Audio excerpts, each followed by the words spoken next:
शिवपुर चलते हैं जहां कार्यक्रम का आयोजन किया गया है। सीएम धामी भी मौजूद है और नगर कीर्तन कार्यक्रम का आयोजन किया गया है जिसमें सीएम पुष्कर सिंह धामी मौजूद हैं।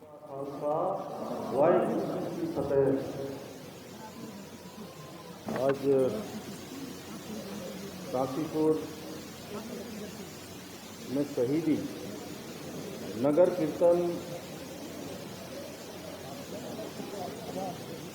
2500 किलोमीटर यात्रा करके आसाम से आज ननकाना साहब इस पवित्र गुरुद्वारा साहब आगमन पर आयोजित आज इस संगत में सबसे पहले पूज्य गुरु ग्रंथ साहब शिरोमणि गुरुद्वारा प्रबंधक कमेटी अमृतसर द्वारा आयोजित कीर्तन एवं गुरु ग्रंथ साहब के आशीर्वाद कार्यक्रम में यहाँ पर उपस्थित आज जिनके कारण मैं आज आप सबके बीच में इस पवित्र कीर्तन में भाग ले पा रहा हूँ, आप सबके साथ सम्मिलित हो पा रहा हूँ। ऐसे हमारे इस क्षेत्र में लगातार जिन्होंने इस क्षेत्र का प्रतिनिधित्व किया, हमारे यहाँ के पूर्व विधायक आदरणीय हरभजन सिंह चीमा जी, यहाँ के हमारे लोकप्रिय विधायक श्री त्रिलोक सिंह चीमा जी, बाबा सुरेंद्र सिंह जी, जिनके साथ मेरा बहुत सालों साल पुराना संबंध है, हमारे यहाँ के मेयर दीपक बाली जी, मनोज पाल जी, सरदार गुरनाम सिंह जी, जगजीत सिंह जी, सिमरजीत सिंह जी, जगदीश सिंह जी, सुखविंदर सिंह जी, बाबा हरि सिंह जी, बाबा लखविंदर सिंह जी और कार्यक्रम में आए हुए हमारे पूर्व विधायक श्री राजेश शुक्ला जी, राम मल्होत्रा जी एवं सभी पूरी संगत उपस्थित, हमारे मेरे सभी संगत में उपस्थित बड़े सभी बुजुर्ग, सभी माताएं बहनें, सभी हमारे नौजवान साथी उपस्थित, हमारे मीडिया के सभी मित्र, मैं सबसे पहले तो गुरु तेग बहादुर जी के चरणों में सत प्रणाम करता हूँ, नमन करता हूँ और इस शहीदी नगर कीर्तन के श्री ननकाना साहब आगमन पर संगत के सभी सदस्यों, सभी उपस्थित महानुभावों का मैं देवभूमि उत्तराखंड के मुख्य सेवक के रूप में आप सभी का हृदय से स्वागत करता हूँ, आप सबका अभिनंदन करता हूँ। ये मेरा परम सौभाग्य है कि मुझे आज गुरु तेग बहादुर जी के 350वें शहीदी दिवस के पावन अवसर पर आयोजित शहीदी नगर कीर्तन का हिस्सा बनने का शुभ अवसर प्राप्त हुआ है। और जैसा बताया गया कि नगर कीर्तन यात्रा असम के धोबड़ी साहिब से प्रारंभ होकर विभिन्न राज्यों से होते हुए 2500 किलोमीटर की यात्रा तय करके श्री आनंदपुर साहब पहुंचकर ये पूरी होगी।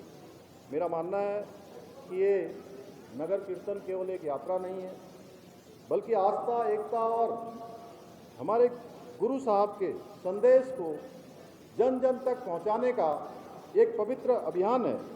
भाइयों बहनों, गुरु तेग बहादुर जी ने उस संकटपूर्ण कालखंड में अपने प्राणों की आहुति दी जब हमारे देश की संस्कृति, धर्म और आत्मसम्मान पर गंभीर खतरा बना हुआ था। अभी मेरे से पहले आदरणीय चीमा साहब ने बहुत थोड़े शब्दों में उसको यहाँ पर व्यक्त भी किया। मात्र 14 वर्ष की अल्पायु में ही उन्होंने अपने पिता के साथ मुगलों के खिलाफ युद्ध में अद्वितीय वीरता का परिचय दिया। उनकी वीरता से प्रभावित होकर उनके पिता ने उनका नाम तेग बहादुर अर्थात तलवार का धनी रखा था। उन्होंने कश्मीरी पंडितों पर हो रहे औरंगजेब के अत्याचारों के खिलाफ आवाज़ बुलंद करते हुए कहा था, मैं हिंदुओं का वीर हूँ, किसी भी हिंदू से पहले मुझे मुस्लिम धर्म कबूल करके दिखाइए। औरंगजेब ने षड्यंत्र पूर्वक गुरु तेग बहादुर जी को दिल्ली बुलाया और उन्हें बंदी बना लिया, फिर फरमान सुनाया या तो मुस्लिम इस्लाम स्वीकार करो या मृत्यु का वरण करो। गुरु श्री तेग बहादुर जी ने कहा, तिलक जंजू राखा प्रभुता का, तीनों बड़ो कलु मही साका, धर्म हेतु साका जिन किया, शीश दिया पर सिरौ न दिया। उन्होंने और उनके साथियों ने इस्लाम स्वीकार करने से इनकार कर दिया तो उन पर घोर अत्याचार किए गए। उनके शिष्यों को खौलते हुए तेल में डाला गया, किसी को आरी से चीर दिया गया। और आप सब लोग अगर नानकमता साहब जाएंगे कभी, जाते ही हैं, वहाँ जो अंदर पूरी प्रदर्शनी लगी हुई है और उसमें दिखाया गया है किस प्रकार से औरंगजेब ने गुरु तेग बहादुर जी और उनके शिष्यों के साथ किस अत्याचार, कितना अमानवीय व्यवहार, किस प्रकार से उनको कष्ट दिए गए, किसी को जिंदा ही जला दिया गया। अंततः गुरु तेग बहादुर जी जैसे महान संत, धर्म रक्षक, मानवता के प्रहरी का शीश काट दिया गया, परंतु गुरु साहब का साहस, बलिदान और संदेश हमेशा के लिए अमर हो गया। गुरु साहब के बलिदान ने बता दिया कि धर्म की रक्षा के लिए प्राण देना पुण्य का काम है और अत्याचार के सामने झुकना अधर्म का काम है। यही कारण है कि उन्हें हिंद की चादर के रूप में याद किया गया। भाइयों बहनों, गुरु नानक देव जी, श्री गुरु तेग बहादुर जी, श्री गुरु गोविंद सिंह जी सहित हमारे सभी गुरुओं ने राष्ट्र को प्रथम मानते हुए पूरे देश को, पूरे भारत को एक सूत्र में पिरोने का काम किया। इसलिए उनके योगदान को जाने बिना देश के इतिहास को समझ पाना नामुमकिन है। यदि मैं कहूँ कि सिख परंपरा वास्तव में एक भारत श्रेष्ठ भारत की जीवंत परंपरा है तो इसमें कोई अतिशयोक्ति नहीं होगी। समस्त गुरुओं के आदर्शों को आत्मसात करते हुए आज हमारे आदरणीय प्रधानमंत्री श्री नरेंद्र मोदी जी के नेतृत्व में आज देश जहां एक और विकास के मार्ग पर आगे बढ़ रहा है, वहीं उन्होंने सिख समाज की बहुत सी मांगों को पूरा करने का काम किया है। चाहे करतारपुर साहिब कॉरिडोर का निर्माण हो, लंगर से सभी प्रकार के करों को हटाना हो, वैश्विक संगत को सेवा का अवसर देते हुए श्री हरमिंदर साहब को FCRA पंजीकरण की स्वीकृति प्रदान करनी हो, गुरु गोविंद साहब की 350वीं जयंती पर भव्य प्रकाश पर्व मनाना हो, गुरु गोविंद साहब के साहबजादों के बलिदान को आदर देते हुए देश में पहली बार उनकी वीरता को, उनके शौर्य को, उनके पराक्रम को, उनके बलिदान को पूरे विश्व के अंदर आज एक एक घर घर तक उनका बलिदान पहुंचे।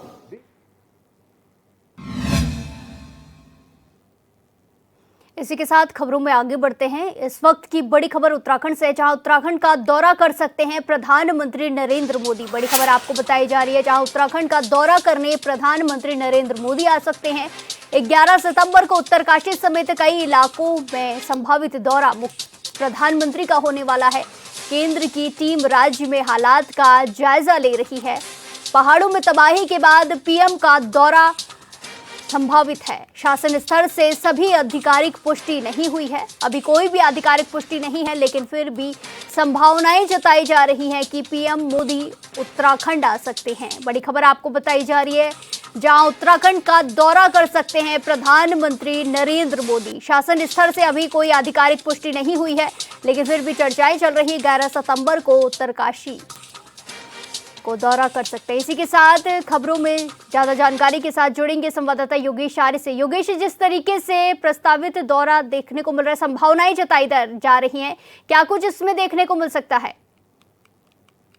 देखिए प्रिया, उत्तराखंड आपदा ऐसे में जो है आपदा से प्रभावित होने के कारण जो है ये माना जा रहा है कि जल्द ही प्रधानमंत्री यहाँ का दौरा कर सकते हैं। उनके संभावित दौरे की संभावनाएं जो है वो कहीं ना कहीं व्यक्त की जा रही है कि जो है प्रधानमंत्री नरेंद्र मोदी जो हैं वो उत्तराखंड आ सकते हैं और प्रभावित दौरे, चाहे उत्तरकाशी की बात हो, वहाँ पर जो है वह निरीक्षण कर सकते हैं। तो यानी कि जिस तरह से अभी अगर देखा जाए तो अंतर मंत्रालय केंद्रीय समिति की टीम जो आई हुई है वो लगातार जो है निरीक्षण कर रही है, अपनी रिपोर्ट जो है वो केंद्र को सौंपेगी। लेकिन इसी बीच ये भी माना जा रहा है कि वह उत्तराखंड का दौरा कर सकते हैं, क्योंकि आज अगर देखा जाए तो आज वो पंजाब के दौरे पर हैं, तो कहीं ना कहीं वो आपदा क्षेत्र के दौरे कर रहे हैं, तो ये भी इसलिए संभावनाएं व्यक्त हो रही हैं कि 11 सितंबर को वह यहाँ उत्तराखंड का दौरा कर सकते हैं, आपदा प्रभावित क्षेत्रों का दौरा कर सकते हैं, आपदा प्रभावितों से बात कर सकते हैं, उनका दुख दर्द जान सकते हैं।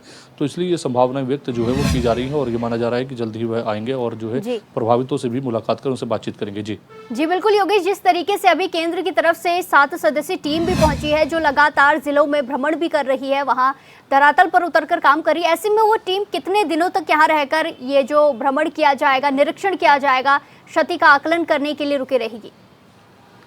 देखिए, ये कहना गलत हो जाएगा कि वो कितने दिन रुकेंगे, क्योंकि अभी तक इनकी जानकारी नहीं है कि वे कितने दिन रुकेंगे। लेकिन जब तक उनकी स्थिति पूरी रिपोर्ट तैयार नहीं हो जाएगी, जब तक वे यहीं रुकने वाले हैं, क्योंकि उनको दो जो है डिवाइडेशन किया गया है, 2 टीम उनकी गठित की है। सदस्य टीम किन्स आए थे, वहाँ से उन्हें उत्तरकाशी और जो है तराली जो है दोनों जगह भेजा गया है। वहाँ पर जो है उन्होंने कल निरीक्षण किया, आज भी वो निरीक्षण करेंगे, आज भी पूरी स्थिति का जायजा लेंगे। उसके बाद जो है अपनी केंद्र को रिपोर्ट सौंपेंगे, जब उनकी रिपोर्ट जो है पूरी तरीके से तैयार हो जाएगी। लेकिन जिस तरह से देखा जा रहा है कि पीएम मोदी भी जो है इसलिए निरीक्षण कर सकते हैं, स्थिति का जायजा लेने आ सकते हैं। हालांकि इसकी आधिकारिक पुष्टि अभी तक नहीं हो पाई है कि अब वे आएंगे नहीं आएंगे, लेकिन संभावना जो है व्यक्त की जा रही है पार्टी की ओर से भी, और जो है अन्य जो सूत्र बता रहे हैं कि जो है 11 सितंबर में जो है उत्तराखंड में दौरा हो सकता है, आपदा प्रभावित लोगों से मुलाकात हो सकती है। तो निश्चित तौर पर जो है एक तरफ जो है अंतर मंत्रालय केंद्र समिति की जो टीम है वो यहाँ पर जो है जाँच कर रही है, दूसरी ओर पूरी जो है ये भी माना जा रहा है कि प्रधानमंत्री आएंगे। तो निश्चित तौर पर जो है आपदा को लेकर के ये कहा जा सकता है कि जो केंद्र सरकार है वो जो है संजीदा है और कहीं ना कहीं जो है अपने लोगों तक राहत पहुंचाने के लिए तमाम जो टीम है तो उनसे खाका तैयार कराया जा रहा है और खुद भी संवेदनशीलता दिखाकर निरीक्षण करने के लिए तैयार है। जी बिल्कुल, धन्यवाद योगेश हमारे साथ जानकारी साझा करने के लिए। इसी के साथ खबरों में आगे बढ़ते हैं। सीएम पुष्कर सिंह धामी काशीपुर दौरे पर हैं, जहां उनका ये दूसरा दौरा है, दूसरे दिन का दौरा है। नगर कीर्तन में शामिल हुए सीएम पुष्कर सिंह धामी दून में हिमालय बचाओ कॉन्क्लेव में भी शामिल होंगे। पुष्कर सिंह धामी हिमालय दिवस पर आयोजित कार्यक्रम में शिरकत भी करने वाले हैं सीएम पुष्कर सिंह धामी। खबर आपको बताई जा रही है, जहां मुख्यमंत्री पुष्कर सिंह धामी का काशीपुर दौरा है। आज दौरे का दूसरा दिन है, जहां वो नगर कीर्तन में शामिल हुए हैं। इसी के साथ दून में महिला बचाओ कॉन्क्लेव में भी दून में हिमालय बचाओ कॉन्क्लेव में भी वो शामिल होंगे। इसी के साथ हिमालय दिवस पर आयोजित कार्यक्रम में भी शिरकत मुख्यमंत्री पुष्कर सिंह धामी करने वाले हैं।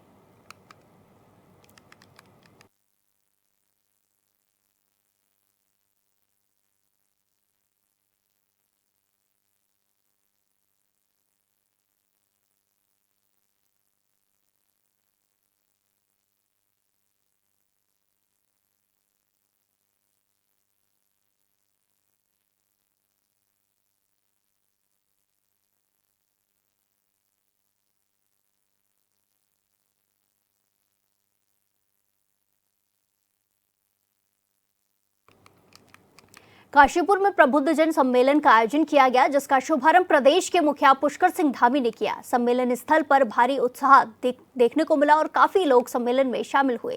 सीएम धामी ने प्रबुद्ध जनों से मुलाकात कर और समाज के बुद्धिजीवियों के साथ संवाद किया।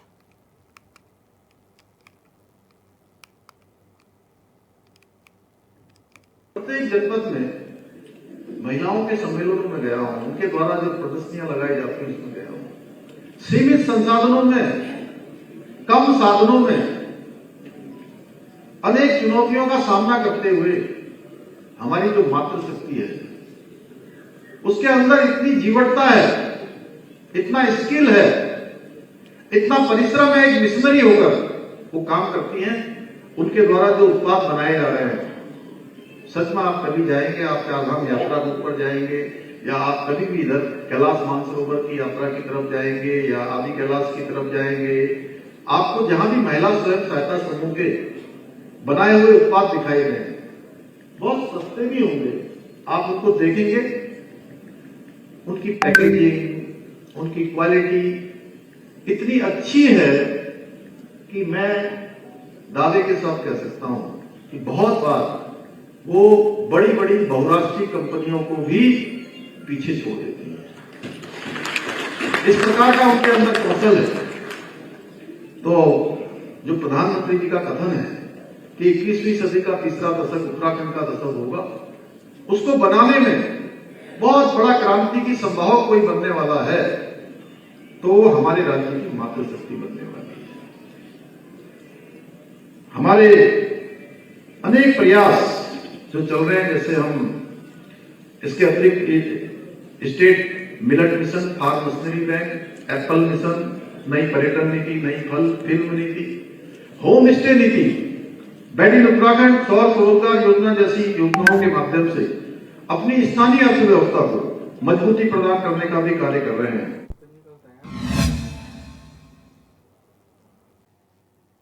इस ब्रेक के बाद एक बार फिर से आपका स्वागत है। रुक करेंगे खबरों का। भारतीय सेना की 9 कुमाऊं ने 7 सितंबर को महाराज के दिवस को काफी धूमधाम से मनाया। पूर्व सूबेदार ललित सिंह अधिकारी की अध्यक्षता में सैनिक विश्राम गृह लोहाघाट में हुए कार्यक्रम में 9 कुमाऊं के पूर्व सैनिकों और वीर नारियों ने 1965 युद्ध में 9 कुमाऊं की पाकिस्तान पर शानदार विजय प्रतीक महाराज के दिवस को काफी धूमधाम के साथ मनाया। इस दौरान पूर्व सैनिकों और वीर नारियों को सम्मानित किया गया। 1965 युद्ध के योद्धा हवलदार भूप सिंह और सिपाही प्रेम सिंह ने 1965 युद्ध को की यादें साझा की हैं। ऑनरी नायब सूबेदार ललित सिंह अधिकारी, सेना मेडल। हमारे भूतपूर्व सैनिक भूप सिंह, हवलदार भूप सिंह जी ने इसके बारे में सब समझा दिया है, बता दिया है। लेकिन अभी जो 1965 7 सितंबर सन 1965 से हमारी पलटन महाराज के दिवस मनाती आ रही है, क्योंकि हमारी बटालियन ने 1965 में महाराज के ऊपर कब्जा किया था। सियालकोट सेक्टर में दूरसंचार विभाग को भी नष्ट किया था, रेलवे लाइन को कटअप करके पाकिस्तान के छक्के छुड़ाए थे। इसी दिन हम 1965 से लेकर बड़ी धूमधाम से, बड़े हर्षोल्लास के साथ महाराज के दिवस मनाते। हरिबरपुर नगर पालिका क्षेत्र को संवारने और बुनियादी ढांचे को मजबूत करने के लिए कई बड़ी योजनाओं की शुरुआत होने जा रही है। पालिका अध्यक्ष नीरू देवी और पालिका प्रशासन की टीम इस दिशा में लगातार पहल कर रही है। वहीं क्षेत्र विधायक मुन्ना सिंह चौहान भी इस योजना को मूर्त रूप देने में अहम भूमिका निभा रहे हैं। विधायक मुन्ना सिंह चौहान और पालिका अध्यक्ष नीरू देवी ने 5 करोड़ रुपए से अधिक की लागत वाली गलियों और सड़कों का लोकार्पण और शिलान्यास किया। इस मौके पर विधायक ने पत्रकारों से बातचीत कर शहर के लिए प्रस्तावित योजनाओं की जानकारी दी।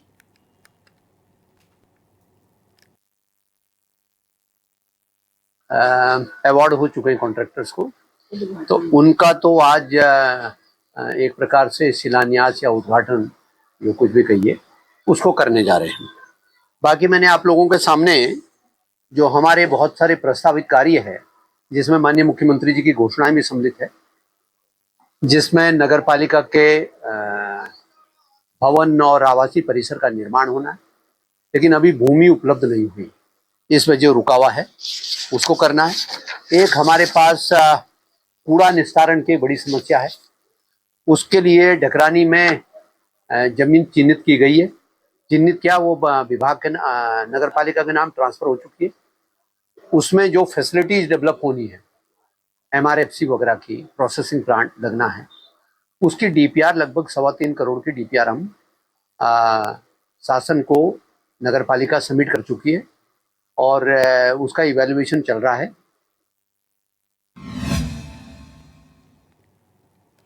इसी के साथ खबरों में आगे बढ़ते हैं। पिछले दिनों से बंद पड़ी Tanakpur Pithoragarh all weather road को रविवार को NH की ओर से कड़ी मशक्कत के बाद छोटे वाहनों के लिए खोल दिया गया है।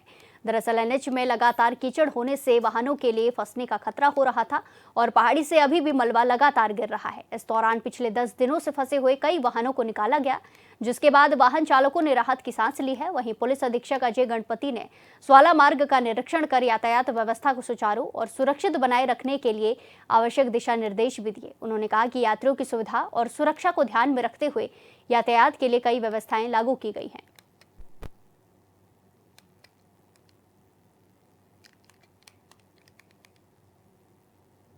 मेरे द्वारा यहाँ पे स्वाला का निरीक्षण किया गया तथा रोड की कंडीशन का जायज़ा लिया गया। NH की अथॉरिटीज़ से बात होने पर ये पता चल पा रहा है कि जो चंपावत से टनकपुर जाने वाली छोटे वाहन हैं उनको यहाँ पे अलाउ किया जा सकता है। तो आज हमने काफ़ी सारे जो छोटे वाहन यहाँ पे फंसे हुए थे उनको अलाउ कर दिया गया है। लेकिन जो टनकपुर से चंपावत आने वाले वाहन हैं, क्योंकि गारा बहुत ज़्यादा है और कीचड़ का जो एक डेप्थ है वो भी ज़्यादा है, जिस वजह से गाड़ियाँ फंस सकती है।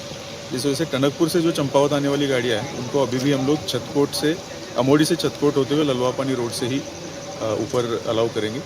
तथा जो सूखी डांग वाला, रीठा साहिब वाला जो हमारा रूट है उस डाइवर्जन से अलाउ कर सकते हैं। जो छोटे वाहन ऊपर से चंपावत से टनकपुर की ओर जाना चाहते हैं वो वाहन सुबह 9 बजे से शाम 5 बजे तक हम लोग अलाउ करेंगे चंपावत से टनकपुर, और टनकपुर से जो वाहन जाना चाहते हैं टनकपुर से चंपावत, उनको भी हम लोग शाम को 6 बजे के बाद टनकपुर से ककराली गेट से बंद करेंगे। दिनेशपुर थाना क्षेत्र के अंतर्गत सुरेंद्रनाथ इंटर कॉलेज में एक सम्मान समारोह कार्यक्रम का आयोजन किया गया। इस दौरान जयनगर के क्षेत्र पंचायत सदस्य शैलेंद्र प्रताप सिंह को कुछ लोगों के साथ जमकर मारपीट करते हुए उठा के ले जाने की कोशिश की गई। वहीं स्कूल प्रबंधन की ओर से सूचना मिलने पर तुरंत पुलिस मौके पर पहुंची और क्षेत्र पंचायत सदस्य शैलेंद्र प्रताप सिंह को पुलिस अपने साथ लेकर थाने आई। साथ ही अज्ञात 5 लोगों के खिलाफ थाने में तहरीर दी गई।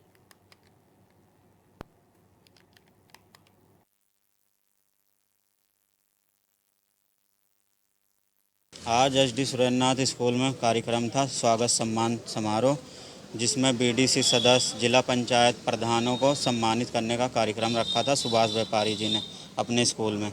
वहां पर मुझे भी बुलाया गया था, मैं वहां गया और जैसे ही कार्यक्रम ख़त्म हुआ गगन ने अपने सारे साथियों को बुला के मेरे को दिखाया कि यह सिलेंडर आया है और इसको गाड़ी में भर के ले चलो, कान में उनके सबके कहा। और जैसे ही मेरे को पता चला तो मैंने सुभाष व्यापारी जी को बताया, तो उन्होंने एक स्टाफ को बोला कि अपने स्कूल के स्टाफ को बोला कि इसको जाओ मेरी केबिन में ऑफिस में ले जाके बैठा दो। ठीक जैसे ही हम लोग मंच से नीचे उतरे तो उन सर को भी मारा और मुझे भी मारा, और मारने के बाद जब सब आ गए वहाँ पर जितने लोग कार्यक्रम में थे तब उन्होंने छोड़ दिया।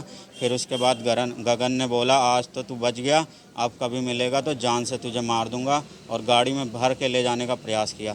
और शासन प्रशासन से मैं मांग करता हूं कि इनके ऊपर ये जो गुंडे तत्व के लोग हैं इनके ऊपर सख्त से सख्त कानूनी कार्रवाई हो और मुझे सुरक्षा प्रदान करने की कृपा करें। देखिए, आपने देखा ये पूरा घटनाक्रम आपके सामने है। जैसा कि शैलेंद्र प्रताप ने बताया, जो हमारे बीडीसी हैं जयनगर से, ये तो उन गुंडागर्दी की हद हो गई ना आज के रुद्र या दिनेशपुर में। मतलब आप जनप्रतिनिधियों को सम्मान कार्यक्रम के नाम पे बुलाया जाता है और वहाँ इस तरह के गुंडा प्रवृत्ति के लोग उस कार्यक्रम में हैं जो हमारे जनप्रतिनिधियों के साथ सरेआम दिन दिहाड़े मारपीट कर रहे हैं और उन्हें अपहरण करने की कोशिश की जा रही है। अब देखिए, खुद तहरीर दी है, जो घटना हुई है शैलेंद्र प्रताप के साथ वो हमने लिख के दी है और पुलिस उस पर कड़ी से कड़ी कार्रवाई करे, इसी बात की हम मांग कर रहे हैं। अब देखते हैं क्या रहेगा। एक तो जनप्रतिनिधि का सम्मान कराने के लिए किसी व्यक्ति ने बुलाया और वहाँ ऐसे गुंडा एलिमेंट जो वास्तव में गुंडा एलिमेंट हैं जिस कारण वो ब्लॉक प्रमुख नहीं बन पाए, और ऐसी गलत बात है। किसी शरीफ व्यक्ति पे या बीडीसी मेंबर पे हाथ उठाना बहुत गलत बात है। और इनका हाथ में भी दिक्कत है, नाक में भी दिक्कत है, नाक पे कड़े से चोट मारी है और मुझे लगता है कि नाक की हड्डी इसकी गड़बड़ हो गई है। लग रहा है मुझे कोई बहुत ज़्यादा दिक्कत है। सरकार आपकी है, जल्दी कार्रवाई हो रही है और जल्दी उठेंगे ये, क्योंकि इन पे गुंडा एक्ट भी लगने की पूरी मुझे लगता है कि उम्मीद है इस बार इन पे गुंडा एक्ट लगेगा। जसपुर के तराई पश्चिम वन प्रभाग की पतरामपुर रेंज में एक बार फिर गुलदार का आतंक देखने को मिला, जहां देर शाम गुलदार ने एक युवक पर हमला कर दिया, जिसमें युवक गंभीर रूप से घायल हो गया। घायल युवक को वन विभाग की टीम ने इलाज के लिए सामुदायिक स्वास्थ्य केंद्र लाया गया। आपको बता दें कि आए दिन जसपुर क्षेत्र में गुलदार देखे जा रहे हैं। देर शाम भोगपुर डैम निवासी इमरान किसी काम से जसपुर आ रहा था। रास्ते में जंगल में उस पर अचानक गुलदार ने हमला कर दिया। शोर सुनकर आम लोग, आसपास के लोग पहुंच गए और हल्ला मचाया, जिसके बाद गुलदार भाग गया, जिसकी सूचना पर वन विभाग की टीम मौके पर पहुंची और घायल युवक को अस्पताल पहुंचाया गया। वहीं पीड़ित के पिता ने विभाग से मदद की गुहार लगाई है। इमरान अली करके एक बच्चा आया है 19 साल का, उसके परिजनों द्वारा उसको जो है सीएससी जसपुर लाया गया। उसके हाथ पे एग्जामिन करने के बाद देखा तो बहुत सारे पॉइंटेड घाव के निशान हैं। तो उन्होंने बताया कि इसको जो है लेपर्ड ने इस पर हमला किया है। तो उसको जो है हमने प्राथमिक उपचार दे दिया है। देने के बाद फॉरेस्ट डिपार्टमेंट की जो टीम है वो भी यहाँ पे पहुँच गई है। प्राथमिक उपचार के बाद घर भेज दिया गया है। उसके बाद कल उसको बुलाया गया है। इस बुलेटिन में फिलहाल के लिए इतना ही। बाकी तमाम खबरों के लिए देखते रहिए HNN 24/7। नमस्कार।